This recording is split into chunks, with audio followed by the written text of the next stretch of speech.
It's been some time since God of War Ragnarok came out, and most of the players are done with the long story. But if you aren't, be advised, this video is going to be full of spoilers. The ending of the game has become a controversial part of the discussion among the fanbase, as they expected it to be more thrilling. The game ends with Odin's defeat, Kratos escaping his destiny and parting ways with Atreus and a dead dwarf.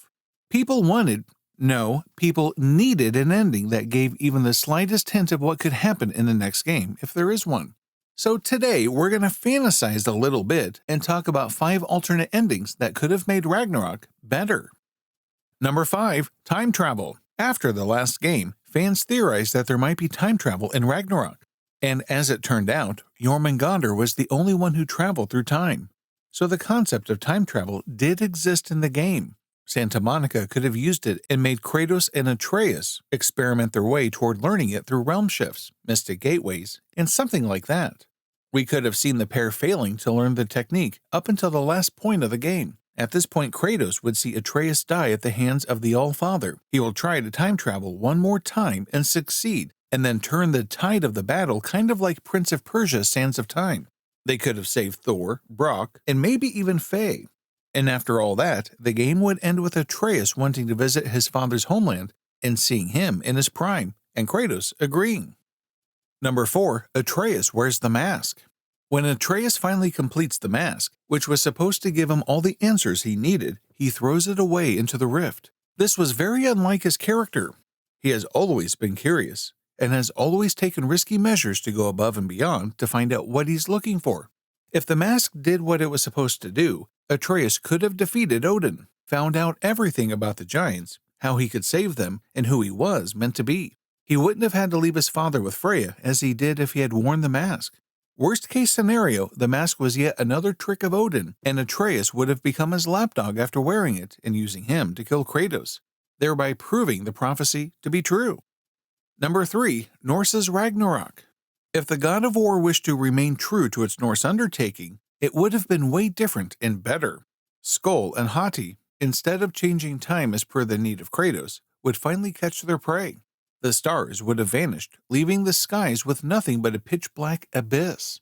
The universe's main support structure, Yggdrasil, would have quaked, causing all the trees and even the mountains to tumble. Surtur would have been accompanied by a whole lot of fire giants during the last battle, or they could have at least made Odin and Thor's demise accurate. Odin should have died at the hands, or should I say jaws, of Fenrir, as he comes out of nowhere in a losing battle and saves the day. And Thor, instead of dying at the hands of his father, should have lost the battle to Jormungandr's poison instead of throwing him back in time. Number 2. Tyr.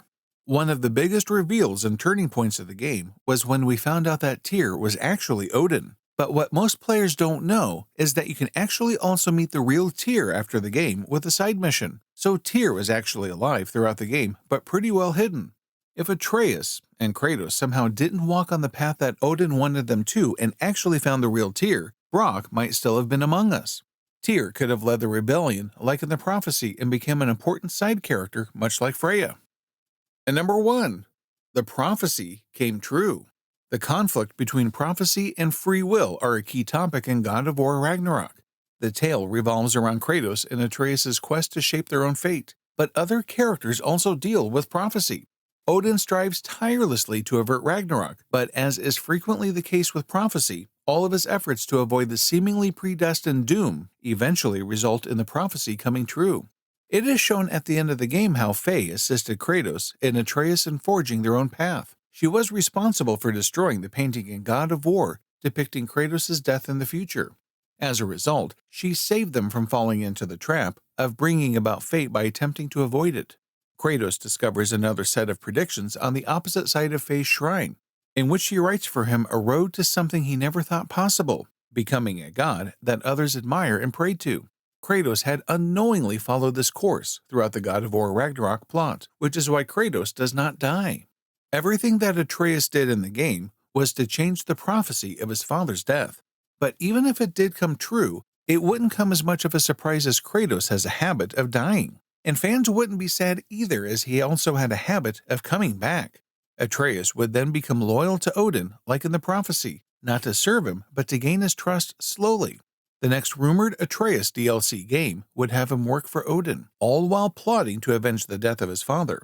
And the next God of War game would see Kratos waking up in the river Nile, being served by Hathor, the goddess of love in Egyptian mythology. Bonus! Who blew the horn? One of the biggest events that took place in God of War 2018 that gave birth to an infinite number of theories was the horn being blown. Ragnarok appeared to disregard this enigma, while some have claimed that the horn heard in God of War 2018 was Gjallarhorn, which Kratos blasts shortly before the climactic fight in Ragnarok. The concept is that the horn was not only heard throughout the 9 realms at the time, but it also managed to ripple across time, becoming the one heard in God of War 2018. It's an intriguing notion, but it has numerous flaws, the most significant of which is that there's no evidence in Norse mythology that the horn can travel across time. That, and it sounded distinct from the one we heard in 2018. Not everyone could speak the language of Jormungandr, but there was one who could. Some have speculated that Angrboda was actually evil, and was the one who called the serpent and then revealed the location of the duo to Baldur. If this was true, she could have brought back all the giants in the endgame and sided with the All-Father to turn the tide of the game. God of War Ragnarok follows in the footsteps of its predecessor by creating a truly immersive fantasy story, prompting speculation about whether there will be a sequel to continue the adventures of Kratos, Atreus, and his other gods. And while the finale of 2018's God of War made it quite apparent that there will be a sequel, the ending of God of War Ragnarok is more subtle and complex. Having said that, there is undoubtedly room for a God of War Ragnarok sequel in the future. Atreus might have a DLC game in this realm, but the next game can't be set to Norse, as there just aren't any gods for Kratos to kill here. What do you think? Let us know in the comments. Until next time.